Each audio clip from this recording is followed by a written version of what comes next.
Sobat RB, selamat datang kembali di podcast RB Medan. Seperti biasa, kita bakal sharing-sharing santai tapi tetap penuh manfaat ya Sobat RB. Kenalin, aku Salu yang akan nemenin kalian di episode kali ini.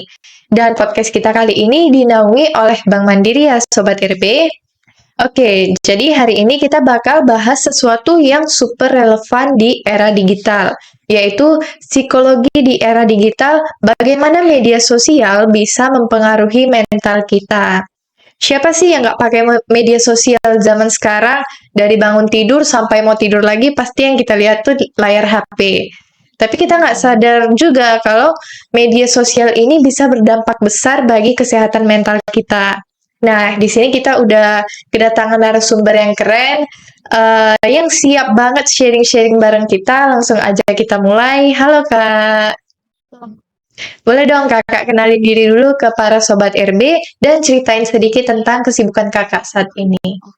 Halo, perkenalkan nama saya Yunia Barita, saya dari Fakultas Psikologi di Universitas HKBP Nomensen, Medan, dan sekarang semester 6.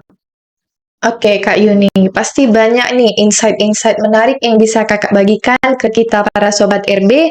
Yuk langsung aja kita masuk ke pembahasan pertama. Menurut Kakak nih, apa sih dampak positif dan negatif dari media sosial terhadap kesehatan mental kita? Iya, sebenarnya kita sendiri tahu ya kalau media sosial itu mempunyai dua efek, yaitu efek positif dan efek negatif.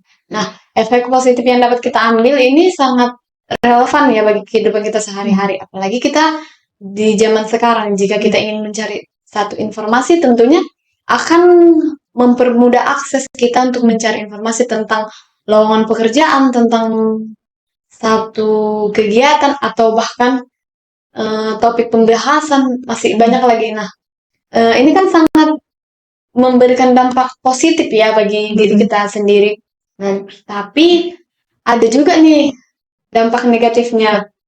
Dampak negatifnya itu ketika kita ingin lebih dari orang lain, kita melihat sosmed, kita melihat dari aplikasi TikTok, Twitter, Facebook, dan macam sebagainya, merasa apa yang saya punya kurang dari yang orang lain. Tentunya ini akan sangat berdampak ya bagi diri kita sendiri. Akan merasa, loh dia bisa punya ini, aku kok enggak. Ini akan membuat diri kita itu merasa cemas, stres, atau ketagihan, ngikuti FOMO, ngikutin tren hari ini, ngikutin tren yang akan datang, dia nggak mau ketinggalan. Tentunya kan itu akan membuat kita semakin stres dan mengurungkan diri. Setuju, kan kadang kita nggak sadar juga kalau scrolling kita terus-menerus itu bisa bikin kita lebih cemas daripada bahagia. Iya. Terus menurut Kakak, kenapa sih media sosial itu bisa bikin seseorang merasa kurang percaya diri atau insecure? Iya. Kenapa orang bisa merasa dirinya lebih kurang dari orang lain? Karena saya pribadi, jika saya membuka TikTok atau scrolling TikTok, Instagram, tentu saya akan merasa, badannya cantik ya, tingginya pas ya, sementara aku, itu akan menjadi satu perbandingan. Aku kurang ini, aku kurang ini, aku kurang itu, aku kurang itu. Tentunya akan membuat kita ngerasa, kok dia lebih sih dari aku, kok dia kurang sih dari aku. Pasti akan merasa milik orang lain lebih daripada milik dia sendiri. Berarti kita merasa nggak puas dengan diri kita. Padahal yang kita lihat di media sosial itu belum tentu menggambarkan realita yang sepenuhnya. Betul sekali. Terus dari pengalaman Kakak, ada nggak sih kasus atau contoh nyata di mana media sosial benar-benar mempengaruhi kesehatan mental seseorang? Kasus nyata ini saya sendiri ya. Kasus nyatanya tuh kayak ini 2025, sekitaran 2023-2024. Saya lihat di media sosial orang lain kok bisa ya kurus. Dulu saya tuh memiliki berat badan yang cukup ideal. Enggak, besar. Di angka 54 kilo. Jadi saya ngerasa, kok orang bisa kurus ya di sosmed, kok orang bisa selangsing ini ya di TikTok. Jadi saya ngusahain diri sendiri gimana caranya saya kurus gitu. Jadi itu kan akan menyiksa saya. Saya kurangi pola makan, saya begadang. Harusnya kan nggak kayak gitu. Harusnya kan bisa cari cara bagaimana sih caranya kurus tapi tetap sehat. Nah, sekarang posturnya jadi terlalu kecil, terlalu kurus gara-gara ngikutin tren tadi. Itu berarti bukti nyata lah kalau Iya. kita perlu mengontrol penggunaan media sosial supaya juga nggak berdampak buruk ke kesehatan mental kita. Nah, kalau gitu gimana sih cara kita tetap aktif di media sosial tapi kita tetap menjaga kesehatan mental kita? Oke. Yang pertama itu kita harus membatasi penggunaan media sosial. Kita itu harus punya mindset tentang dari jam 8 sampai jam 9, oh aku scroll TikTok. Dari jam 10 sampai jam 11, oh aku cari aktivitas lain. Seperti nyibuk sendiri, oh belajar. Atau yang penting kita punya planning tentang 3 jam ke depan kita nonton TikTok. Selebihnya kita belajar, kita beres-beres, kita jangan mengurungkan diri di dalam kamar dan menghabiskan waktu itu scroll TikTok, Instagram, itu nggak boleh. Kemudian di TikTok itu kita perlu memilih konten yang positif. Ya, kita perlu memilih konten yang positif. Dan mungkin jika kita melihat satu konten yang menurut kita itu mengganggu atau memberikan dampak negatif, bisa aja gitu. Itu kontennya kita unfollow, kita blokir, mungkin bisa ya. Kemudian ingat bahwa media sosial itu bukan dunia nyata. Itu masih banyak hoax gitu. Ya. Oke, jadi tips yang kakak berikan ini keren banget ya. Jadi Sobat RB juga bisa ngikutin tips-tips yang kakak ini berikan tadi. Jadi yang penting itu kita harus bisa mengendalikan penggunaan media sosial. Bukan malah kita yang dikendalikan oleh media sosial itu.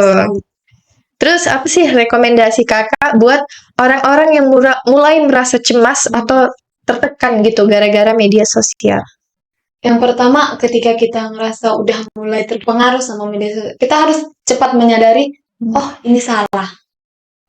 Cepat sadar akan perasaan itu. Kemudian kita itu harus langsung cepat mengurangi intens kita terhadap media sosial tadi. Kita harus mulai membatasi diri, ngerasa, oh ini udah mulai ada yang beda. Jadi kita harus mulai melakukan pembatasan terhadap diri kita terhadap media sosial tadi. Terus kita harus mulai fokus ke dunia nyata, realita hidup kita. Jangan berfokus hanya di media sosial tadi. Kemudian mengontrol diri ya. Kita harus mengontrol diri tentang apa yang perlu kita lihat di media sosial. Jangan melihat konten, jangan melihat postingan yang membuat kita ngerasa lebih down. Itu no. Benar, kadang kita kan terlalu terpaku gitu pada dunia digital sampai lupa kalau kehidupan nyata jauh lebih penting dari itu. Kita next, terkadang kan kita juga melihat banyak berita negatif atau hoax gitu di media sosial yang bikin kita itu panik. Gimana sih menurut kakak cara kita menyaring informasi tersebut supaya kita nggak gampang terpengaruh? Oh, yang pertama itu kita perlu mencari sumber informasi tersebut. Kita harus cek sumbernya.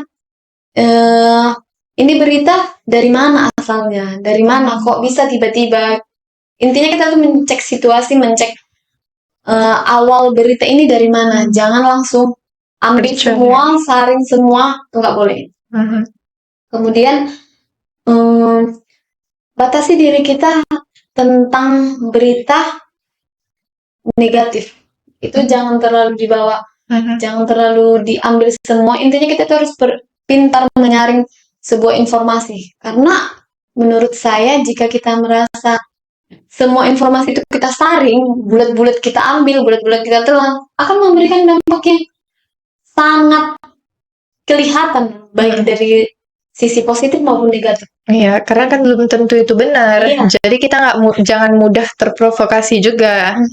Jadi kita harus menjadi pengguna media sosial yang cerdas dan gak gampang termakan berita palsu.